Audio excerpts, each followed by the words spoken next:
Hi friends, welcome back to my YouTube channel. ಇವತ್ತು Friday, ಆಗಲೇ time 3:30 ಆಗಿದೆ. 3:30ಯಿಂದ ನಾನು ಲಾಗ್ನ ಶುರು ಮಾಡಿದ್ದೀನಿ.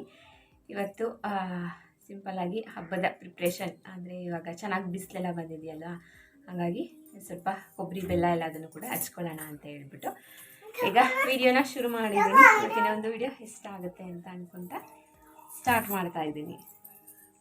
ಒಂದು ಸ್ಟಿಕ್ಕರ್ ಅಲ್ಲ, ಎರಡೆರಡು ಸ್ಟಿಕ್ಕರು ಎಲ್ಲೋ ಸಿಕ್ತು ಅಂತ ಹೇಳಿ ಅದನ್ನು ಅಂಟಿಸ್ಬಿಟ್ಟು ಹೋಗ್ತಿರೋದು. ನಾನು ಲಿಪ್ ಬಾಂಬ್ ಹಾಕೊಂಡಿದ್ದೀನಿ ಅಂತ ಹೇಳ್ಬಿಟ್ಟು ಅದು ಲಿಪ್ ಬಾಂಬ್ ಹಾಕಂತ ಇದೆ. ಹೆಣ್ಮಕ್ಳ ಅಂದರೆ ಎಷ್ಟು ಸ್ಟೈಲು, ಅದು ಆಟೋಮೆಟಿಕ್ಕಾಗಿ ಬಂದ್ಬಿಡುತ್ತೆ ಸ್ಟೈಲ್ ಅಂತ ಹೇಳೋದು. ಇನ್ನು ನಾನು ಇವತ್ತು ಮಧ್ಯಾಹ್ನನೇ ಗ್ಯಾಸ್ ಸ್ಟವ್ ಎಲ್ಲದನ್ನು ಕೂಡ ವಾಶ್ ಮಾಡ್ಕೊಳ್ಳೋಣ ಅಂತ ಹೇಳ್ಬಿಟ್ಟು ತೆಕ್ಕೊತಾ ಇದ್ದೀನಿ. ಇನ್ನು ಸಂಜೆಗೆ ಸಾಂಬಾರು ಮಾಡಬೇಕಿತ್ತು, ಹಾಗೆಯೇ ಇನ್ನು ಕೊಬ್ಬರಿ ಬೆಲ್ಲನೂ ಕೂಡ ಹಚ್ಕೋಬೇಕಿತ್ತು. ಚೆನ್ನಾಗಿ ಬಿಸಿಲು ಬಂದಿದೆ. ಇನ್ನು 3 ದಿನ ಇದೆ ಹಬ್ಬ, ಹಾಗಾಗಿ ಒಂದು 3 ದಿನನಾದರೂ ಚೆನ್ನಾಗಿ ಒಣಗಿದ್ರೆ ಹಾಳಾಗಲ್ಲ. ಒಂದು ವರ್ಷ ಪೂರ್ತಿ ಕೆಲವ್ರು ಇಡ್ತಾರೆ, ವರ್ಷ ಪೂರ್ತಿ ಚೆನ್ನಾಗಿ ನಾವು ಒಣಗಿಸ್ಬೇಕು. ಕೊಬ್ಬರಿನ ಚೆನ್ನಾಗಿ ಒಣಗಿಸಿದ್ರೆ ಅದೇನು ಮುಗ್ಗು ಬರಲ್ಲ, ಒಂದು ವರ್ಷ ಪೂರ್ತಿಯಾಗಿ ಇಟ್ಕೊಂಡು ತಿನ್ಬೋದು. ಹಾಗಾಗಿ ಅವೆಲ್ಲ ಕೆಲಸಗಳಿದೆ ಅಂತ ಹೇಳ್ಬಿಟ್ಟು ಮಧ್ಯಾಹ್ನ ಹೆಂಗಿದ್ರು ಸ್ವಲ್ಪ ಟೈಮ್ ಇತ್ತಲ್ಲ ಅಂತ ಹೇಳಿ ರೆಡಿ ಮಾಡ್ತಾ ಇದ್ದೀನಿ. ಇವತ್ತು ಮಧ್ಯಾಹ್ನನೇ ಸ್ವಲ್ಪ ಸಾಂಬಾರಿತ್ತು, ಅದೇ ಅಡ್ಜಸ್ಟ್ ಆಯಿತು. ಇನ್ನು ನೈಟಿಗೆ ಸಾಂಬಾರು ಮಾಡಬೇಕಿತ್ತು, ಹಾಗಾಗಿ ಇನ್ನು ಎಣ್ಣೆ ಜಿಡ್ಡೆಲ್ಲದು ಕೂಡ ಆದಷ್ಟು ಗೋಡೆ ಮೇಲೆ ಕೂತಿರುತ್ತೆ, ಹಾಗಾಗಿ ಅದೆಲ್ಲದನ್ನು ಕೂಡ ನೀಟಾಗಿ ಕ್ಲೀನ್ ಮಾಡ್ಕೊತಾ ಇದ್ದೀನಿ. ನಮ್ಮ ಮನೆ ಪಾತ್ರೆಗಳು ಸ್ವಲ್ಪ ಬೇರೆ ದೂರ ಇರೋದ್ರಿಂದ ಪಾತ್ರೆಗಳು, ಹಾಗಾಗಿ ಪಾತ್ರೆಗಳ ಮೇಲೆ ಎಣ್ಣೆ ಜಿಡ್ಡು ಬೀಳಲ್ಲ. ಗೋಡೆಗಳಿಗೆ ಜಾಸ್ತಿ ಅಂದರೆ ಸಾಂಬಾರ್ದಾಗಿರ್ಬೋದು, ಮುದ್ದೆ ಕಲೆಗಳಾಗಿರ್ಬೋದು, ಅದೆಲ್ಲದು ಹೆಚ್ಚಾಗಿ ಬೀಳ್ತಾ ಇರುತ್ತೆ ಗೋಡೆಗೆ. ಹಾಗಾಗಿ ಎಲ್ಲದನ್ನು ಕೂಡ ನೀಟಾಗಿ ವಾಶ್ ಮಾಡ್ಕೊತಾ ಇದ್ದೀನಿ. ನಾನು ಇವಾಗಲೇ ವಾಶ್ ಮಾಡ್ಕೋಬೇಕಂತ ಏನಿಲ್ಲ, ಬೆಳಗ್ಗೆ ನನಗೆ ಟೈಮ್ ಸಿಕ್ಕಿದ್ರೆ ಬೆಳಗ್ಗೆ ಮಾಡ್ಕೊತೀನಿ, ಇಲ್ಲಾಂದರೆ ಮಧ್ಯಾಹ್ನ ಸಂಜೆ. ಒಟ್ಟಿನಲ್ಲಿ ತುಂಬ ಜಾಸ್ತಿ ಏನಾದರೂ ಆವಾಗ ಹಾಲು ಉಕ್ಕೋದು ಆ ಥರ ಏನಾದರೂ ಜಾಸ್ತಿ ಏನಾದರೂ ಇದಾಗಿದ್ದರೆ ಅವಾಗಲೇ ಕ್ಲೀನ್ ಮಾಡ್ಕೊಂಡ್ಬಿಡ್ತೀನಿ. ಅವಾಗಲೇ ಕ್ಲೀನ್ ಮಾಡಿಕೊಂಡ್ರೆ ನಮಗೂ ಕೂಡ ರಿಸ್ಕ್ ಇರೋದಿಲ್ಲ, ಆದಷ್ಟು ಕ್ಲೀನಾಗೇ ಇರುತ್ತೆ ಅಡುಗೆ ಮನೆ, ನೋಡೋಕ್ಕೂ ಕೂಡ ಚೆನ್ನಾಗಿ ಕಾಣುತ್ತೆ.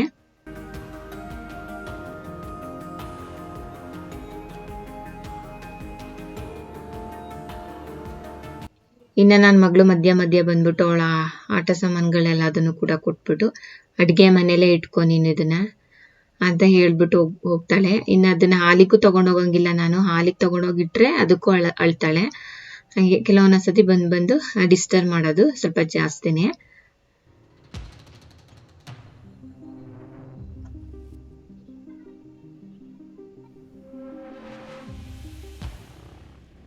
ಇವಾಗ ಕೊಬ್ಬರಿ ತುರಿಯೋಣ ಅಂತ ಹೇಳ್ಬಿಟ್ಟು ರೆಡಿ ಮಾಡ್ಕೊಂತೀನಿ. ಇದ್ರಲ್ಲಿ ತುರಿಯೋದಕ್ಕೆ ಸ್ವಲ್ಪ ಕಷ್ಟ ಅಂತ ಅನ್ಸುತ್ತೆ. ಒಂದು ತುರಿದಿದ್ದೀನಿ, ಸ್ವಲ್ಪ ಕೈ ನೋವಾಗುತ್ತೆ ಇದ್ರಲ್ಲಿ ತುರಿಯೋದು ಅಂತ ಹೇಳಿದ್ರೆ. ಅದಾದ್ಮೇಲೆ ನಮ್ಮ ಯಜಮಾನ್ರು ಒಂದು ಟ್ರಿಕ್ ತೋರಿಸಿ ಸೌತೆಕಾಯಿ ಎರೋದ್ರಲ್ಲಿ ತೋರಿಸಿದ್ರು ಎರಿಯೋದು. ಅದು ತುಂಬಾನೇ ಈಸಿ, ಅದ್ರಲ್ಲಿ ಎರ್ಕೊಬಹುದು. ಹಾಗೆ ನಾವು ಹೊರಗಡೆ ಹೋಗಿದ್ದಾಗ ನನ್ನ ಮಗಳಿಗೋಸ್ಕರ ಅಂತ ಹೇಳ್ಬಿಟ್ಟು ಗೋಲ್ಕ ತಗೊಬಂದಿದ್ವಿ. ಅವಳಿಗೂ ಒಂದ್ ಸ್ವಲ್ಪ ಸೇವಿಂಗ್ಸ್ ಅನ್ನೋದು ಗೊತ್ತಾಗ್ಲಿ, ಉಳಿತಾಯ ಮಾಡ್ಬೇಕು ಅನ್ನೋದು ಜೀವನದಲ್ಲಿ ಚಿಕ್ಕವರಿಂದಾನೇ ನಾವು ಹೇಳ್ಕೊಡ್ಬೇಕು. ಯಾವಾಗ್ಲೂ ಅಷ್ಟೇ ಖರ್ಚು ಮಾಡ್ತಾನೆ ಇದ್ರೆ ಅವರಿಗೆ ಉಳಿತಾಯ ಅನ್ನೋದು ಗೊತ್ತಾಗದೇ ಇಲ್ಲ. ಹಂಗಾಗಿ ಹೊರಗಡೆ ಹೋಗಿದ್ದಾಗ ಅಂದ್ರೆ ಫಸ್ಟ್ ಒಂದು ಹಳೆದಿತ್ತು, ಇವಾಗ ಹೊಸದಾಗೊಂದು ಗೋಲ್ಕನ ತಂದ್ಕೊಟ್ಟಿದೀವಿ. ಚಿಕ್ಕವಳಿದಾಗ ನಾನು ಅಷ್ಟೇನೆ ಈ ರೀತಿಯ ಗೋಲ್ಕ ಇಟ್ಕೊಂಡು ನಾನು ಅಷ್ಟೇ ಸೇವ್ ಮಾಡ್ತಾ ಇದ್ದೆ ದುಡ್ಡನ್ನ. ಹಾಗಾಗಿ ಈಗ ಅವಳಿಗೂ ಕೂಡ ತಂದ್ಕೊಟ್ಟಿದ್ದಾರೆ. ಹಾಗೇನೆ ನನ್ಗೆ ಇದು ಸ್ವಲ್ಪ ಕಷ್ಟ ಅಂತ ಅನ್ಸಿತ್ತು ಇದರಲ್ಲಿ ತುರಿಯೋದು. ಹಾಗಾಗಿ ಸೌತೆಕಾಯಿ ಎರಿಯೋದು ಇರುತ್ತಲ್ಲ ನೋಡಿ, ಈ ತರ ಟ್ರಿಕ್ ಅಲ್ಲಿ ಬೇಗನೆ ಇದ್ ಮಾಡ್ಕೊಬಹುದು, ಸಿಪ್ಪೆ ತೆಕ್ಕೋಬಹುದು. ಹಾಗಾಗಿ ಬೇಗನೆ ಒಂದು 5 ನಿಮಿಷದಲ್ಲೇ ತೆಕ್ಕೊಟ್ಬಿಟ್ರು. ಅಂದ್ರೆ ಟ್ರಿಕ್ ಗೊತ್ತಾಗ್ಬೇಕು, ಅದು ಗಟ್ಟಿಗೆ ಇಟ್ಕೊಂಡು ಸ್ಟ್ರೈಟ್ ಆಗಲ್ಲ, ಒಂದ್ ಸ್ವಲ್ಪ ಕ್ರಾಸ್ ಆಗಿ ಇದ್ ಮಾಡಿದ್ರೆ ಬೇಗನೆ ಸಿಪ್ಪೆನು ತೆಕ್ಕೋಬಹುದು. ಇನ್ನೊಂದು ಸಿಪ್ಪೆ ಎಲ್ಲ ತೆಕ್ಕೊಟ್ಮೇಲೆ ನಾನು ಕಟ್ ಮಾಡ್ತಾ ಇದ್ದೀನಿ. ಈಗ ಚೆನ್ನಾಗಿ ಬಿಸಿಲಿರೋದ್ರಿಂದ ಒಂದು 3 ದಿನ ಟೈಮ್ ಅಲ್ವಾ, ಹಾಗಾಗಿ ಚೆನ್ನಾಗಿ ಒಣಗ್ಬಿಟ್ರೆ ಚೆನ್ನಾಗಿರುತ್ತೆ. ಹಾಗಾಗಿ ಇಷ್ಟು ದಿನ ಬರೀ ಮೋಡನೇ ಇತ್ತು, ಅವಾಗೆಲ್ಲ ಕಟ್ ಮಾಡಿದ್ರು ಒಣಗ್ತಾ ಇರ್ಲಿಲ್ಲ. ಹಂಗಾಗಿ ಇವಾಗ ಚೆನ್ನಾಗಿ ಬಿಸಿಲಿದೆ ಮಾತ್ರ. ಒಂದ್ 4-5 ದಿನದಿಂದ ನಮ್ ಕಡೆ ಎಲ್ಲ ಒಂದು ವಾರದಿಂದಾನೇ ಕೊಬ್ಬರಿ ಬೆಲ್ಲ ಕಟ್ ಮಾಡಿ ಒಂದು ವಾರದಿಂದಾನೇ ಒಣಗಾಕಂತಾರೆ. ಅದು ಏನೋ ಒಂಥರ ಚೆನ್ನಾಗಿರುತ್ತೆ ಈ ಸಂಕ್ರಾಂತಿ ಹಬ್ಬ ಅಂತ ಹೇಳಿದ್ರೆ.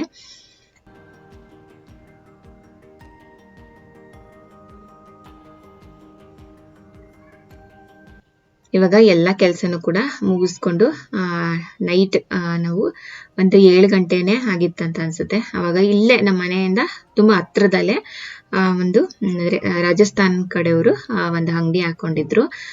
ಅದು ಫುಲ್ ಗಾಜು ಮತ್ತೆ ಪಿಂಗಾಣಿಗಳದ್ದು ಮಾಡ್ಕೊಂಡಿದ್ರು.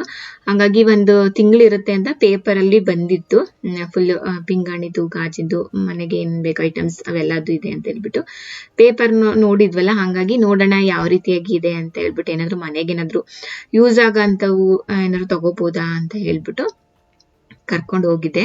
ಬಟ್ ತುಂಬಾ ಎಲ್ಲ ಚೆನ್ನಾಗಿದಾವೆ. ಬಟ್ ಆದ್ರೆ ಎಲ್ಲ ಫುಲ್ ಗಾಜಿಂದು.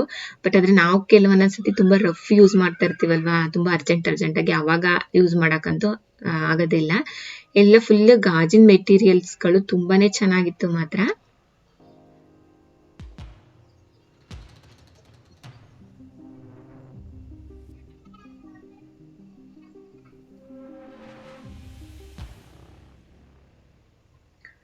ಇದೆಲ್ಲ ಲೋಟಗಳು ಮತ್ತೆ ವಾಸ್ಗಳು ಮತ್ತೆ ಬೌಲ್ಗಳು ಎಲ್ಲದೂ ಕೂಡ ತುಂಬಾ ಚೆನ್ನಾಗಿತ್ತು. ಇವೆಲ್ಲ ಸೆಟ್ಟೆ ತಗೋಬೇಕು, ಸಿಂಗಲ್ ಏನ್ ಸಿಗೋದಿಲ್ಲ. ಮತ್ತೆ ಅಮೌಂಟ್ ಕೂಡ ಏನು ಕಡಿಮೆ ಏನಿಲ್ಲ, ಸ್ವಲ್ಪ ಜಾಸ್ತಿನೇ ಇತ್ತು ಅಮೌಂಟ್. ಬೌಲ್ಗಳೆಲ್ಲ ಡಿಸೈನ್ ಬೌಲ್ಗಳು ಮಾತ್ರ ತುಂಬಾನೇ ಚೆನ್ನಾಗಿತ್ತು. ಇದೆಲ್ಲ ಶೋ ಪೀಸ್ಗಳು, ಕೆಲವೊಂದೊಂದು ಶೋ ಪೀಸ್ಗಳು ಕೂಡ ಇತ್ತು. ಇವೆಲ್ಲ ಮಗ್ಗುಗಳು ತುಂಬಾ ಚೆನ್ನಾಗಿತ್ತು, ಡಿಫ್ರೆಂಟ್ ಆಗಿ ಮೇಲೆ ಕನ್ನಡಿ ಇತ್ತು. ನಮ್ಮ ಯಜಮಾನ್ರು ಹೇಳ್ತಿದ್ರು, ಯಾರಾದ್ರೂ ಕಾಫಿ ಕುಡಿಯುವಾಗ ಹಾಲು ಕುಡಿಯುವಾಗ ಮುಖ ನೋಡ್ಬೇಕು ಅಂತ ಹೇಳಿದ್ರೆ ಅಲ್ಲೇ ಮುಖ ನೋಡ್ಕೊಳಕ್ಕೆ ಇಟ್ಟಿದ್ದಾರೆ, ಮಾಡಿದ್ದಾರೆ ಕನ್ನಡಿನ ಅಂತ ಹೇಳಿ. ನನಗೆ ತುಂಬಾ ಇಷ್ಟ ಆಗಿದ್ದು ಅಂತಂದ್ರೆ ಈ ಒಂದು ಪುಟ್ಟ ಪಾತ್ರೆಗಳು ತುಂಬಾನೇ ಇಷ್ಟ ಆಯ್ತು. ಪುಟ್ಟ ಬಾಣ್ಲಿಗಳಿದಾವೆ, ಮತ್ತೆ ಬಕೆಟ್ ಪುಟ್ಟದು ಡಿಸೈನ್ ಆಗಿರೋದು. ಇದಂತೂ ನಂಗೆ ತುಂಬಾನೇ ಇಷ್ಟ ಆಯ್ತು, ಎರಡು ಪಾತ್ರೆಗಳು.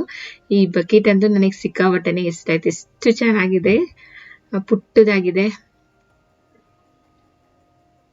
ಇವು ಕೂಡ ಜಾಸ್ತಿನೇ, 270, 280, 300. ಚಿಕ್ಕದೇ 280 ಅಂತ ಹೇಳಿದ್ರು.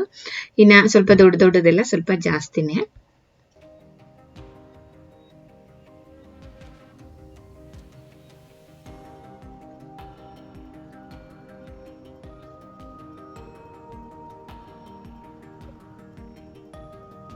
ಇನ್ನ ಒಗ್ಗರಣೆಗೆ ಹಾಕೊಳ್ಳೋ ಅಂತದ್ದೆಲ್ಲದು ಕೂಡ ಇತ್ತು.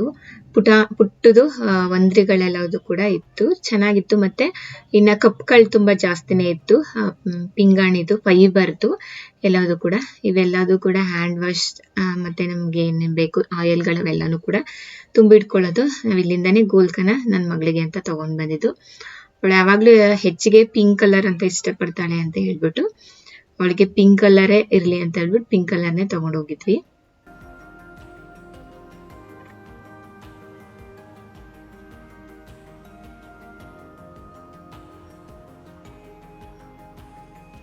ಇನ್ನಿವೆಲ್ಲ ಲೋಟಗಳು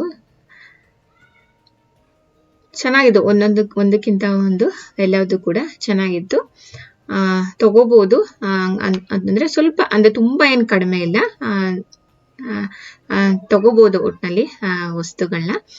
ಆ ರೀತಿಯಾಗಿತ್ತು ಪ್ರೈಸ್ಗಳು. ಇವೆಲ್ಲ ಮಾತ್ರ ಸೆಟ್ ತಗೋಬೇಕು. ಈ ಒಂದು ಸೆಟ್ಗಳು ಅಂದ್ರೆ ಕಾಫಿ ಮಗ್ಗು, ಪ್ಲೇಟ್ಗಳಾಗಿರ್ಬೋದು, ಇವೆಲ್ಲ ಸಿಂಗಲ್ ಏನ್ ಸಿಗೋದಿಲ್ಲ. ಸಿಕ್ಕಾಪಟ್ಟೆ ಚೆನ್ನಾಗಿತ್ತು. ಮತ್ತೆ ಡಿಸೈನ್ ಆಗಿ ನೋಡಿ ಎಷ್ಟು ಚೆನ್ನಾಗಿದೆ, ಕಲರ್ ಆಗಿ. ವೈಟ್ದಂತೂ ತುಂಬಾ ಚೆನ್ನಾಗಿ ಕಾಣಿಸ್ತಾ ಇತ್ತು. ಮತ್ತೆ ನಂಗಂತೂ ಬ್ಲ್ಯಾಕ್ ಇದಕ್ಕಿಂತ ವೈಟ್ದು ತುಂಬಾ ಚೆನ್ನಾಗಿತ್ತು. ಈಗ ಇದನ್ನೆಲ್ಲದನ್ನು ಕೂಡ ಮುಗಿಸ್ಕೊಂಡು ನನಗೆ ಮನೆಗೆ ಏನ್ ಬೇಕು ಅದನ್ನ ತಗೊಂಡು, ಆಗ್ಲೇ ಟೈಮ್ ಆಗಿತ್ತು, ಒಂದು 8:15 ಏನೋ ಆಗಿತ್ತು. ಇನ್ನ ಮನೆಗೆ ಹೊರಟ್ವಿ. ಇವತ್ತಿನ ಒಂದು ವಿಡಿಯೋ ಇಷ್ಟೇ. ಈ ಒಂದು ವಿಡಿಯೋ ನಿಮ್ಗೆ ಏನಾದ್ರೂ ಇಷ್ಟ ಇದೆ ಲೈಕ್ ಮಾಡಿ, ಶೇರ್ ಮಾಡಿ, ಹಾಗೆ ಕಮೆಂಟ್